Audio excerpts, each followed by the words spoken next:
નમસ્કાર મિત્રો, સ્વાગત છે તમારું આપણી યુટ્યુબ ચેનલમાં। મિત્રો, આજે આપણે વાત કરવાની છે ધોરણ 10 એટલે કે એસએસસી પાસ પછીની ખૂબ જ સારી એવી ભરતી, સરકારી ભરતી કે જે ભારતીય ટપાલ વિભાગમાં છે। તો તેની સમગ્ર માહિતી અને કઈ રીતના એપ્લિકેશન કરવી, કઈ રીતના ડોક્યુમેન્ટ જોડવાના રહેશે, તે બધી જ માહિતી આપણે આજના વિડીયોમાં આપણે મેળવીશું। શરૂ કરીએ મિત્રો આજનો વિડીયો। તે પ્રથમ તમે આ યુટ્યુબ ચેનલને સબસ્ક્રાઇબ કરેલી ના હોય તો કરી લેશો, જેથી આવનારા અપડેટ્સ તમને મળતા રહે।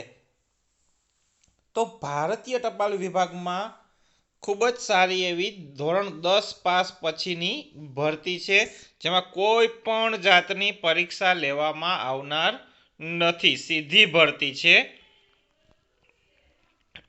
તો ભારતીય ટપાલ વિભાગ છે, ભારત સરકારનો સંચાલય મંત્રાલયનો વિભાગ છે। મુખ્ય પોસ્ટ માસ્ટર જનરલ કાર્યાલય, ગુજરાત સર્કલ, ખાનપુર, અમદાવાદ। તો ભારત સરકાર સંચાર મંત્રાલય હેઠળના ભારતીય ટપાલ વિભાગમાં ધોરણ 10 પાસ પર સરકારી ભરતી બહાર પડેલી છે। તેનો જાહેરાત ક્રમાંક જોઈશું આપણે, RNE/1-1/GDS/cycle3/2020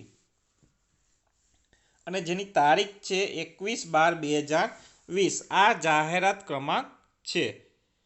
કેટલી જગ્યા છે તે વાત કરીશું આપણે। તો ગુજરાત સર્કલ ટપાલ વિભાગ દ્વારા જીડીએસ એટલે કે ગ્રામીણ ડાક સેવકની કુલ 1826 ખાલી જગ્યાઓ છે, તેની ઉપર આ ભરતી યોજાવાની છે। સમય મર્યાદાની વાત કરશું તો લાયક અરજદારો હોય એટલે કે ધોરણ 10 પાસ હોય તેઓની પાસેથી 21/12/2020 થી 20/1/2021 દરમિયાન ઓનલાઈન અરજીઓ કરવાની રહેશે। તારીખ ખાસ યાદ રાખી લેજો, 20/1/2021 સુધી। વય મર્યાદાની વાત કરીએ તો તારીખ 21/12/2020 ના રોજ ઉમેદવારની ઉંમર 18 થી 40ની વચ્ચે હોવી જોઈએ। અનામત શ્રેણીના ઉમેદવારોમાં ઓબીસી માટે 3 વર્ષની અને SC/ST માટે 5 વર્ષની છૂટછાટ રાખેલી છે। ત્યારબાદ સંબંધિત કેટેગરી હોય તો એમાં શારીરિક વિકલાંગતા માટે 10 વર્ષની છે છૂટછાટ। તો આપણે હવે આગળ જોઈએ,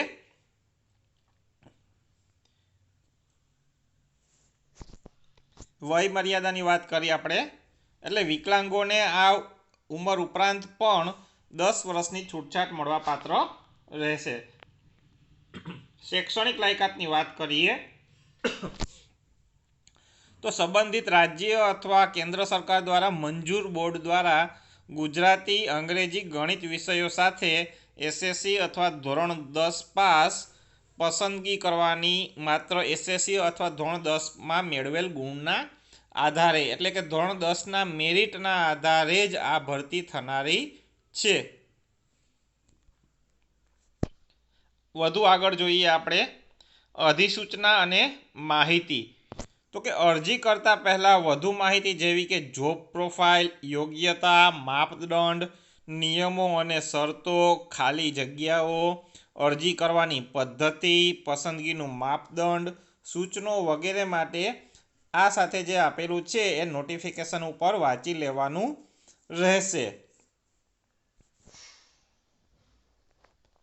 અરજીની પ્રક્રિયા, તો અરજીની પ્રક્રિયા 2 થી 3 તબક્કામાં કરવાની છે। પહેલા રજીસ્ટ્રેશન કરવાનું છે, ત્યારબાદ ફી ભરવાની થશે અને એપ્લિકેશન કરવાની થશે। જો કોઈ પણ પ્રશ્નો અથવા તકલીફો હોય તો તેના નિરાકરણ માટે FAQ વાંચવાના રહેશે અને તે આ નીચે આપેલા ઓનલાઈન અરજીના સબમિટ કરેલી ઓનલાઈન અરજીઓ જ માન્ય ગણાશે। પસંદગીની જગ્યાઓ એટલે કે તમારે કઈ કઈ ચોઈસ નાખવાની રહેશે। તો અરજી દરમિયાન એક સમયે 5 આમ 4 વખત એટલે કે કુલ 20 સુધીની પસંદગીની જગ્યાઓ આપી શકાશે. ઓનલાઈન અરજી શરૂ કરતા પહેલાં જ પસંદગીની જગ્યાઓ નોટિફિકેશનમાંથી નક્કી કરી લેવી, એટલે કે નોટિફિકેશનમાં જે જગ્યાઓ આપેલી છે તે પહેલેથી જ સિલેક્ટ કરવાની રહેશે.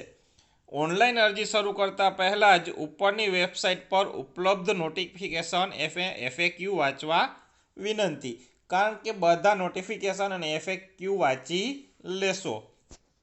તો મિત્રો, આ હતો આજે આપણે ધોરણ 10 પાસ ઉપરનો ભારતીય ટપાલ વિભાગની અંદર જે ભરતી યોજાવાની છે તેના માટેનો. મિત્રો, આશા રાખું છું કે આ વિડીયો તમને ઉપયોગી લાગશે, તો તમારા તમામ મિત્રો સુધી આને શેર કરજો. ધન્યવાદ. Thank you.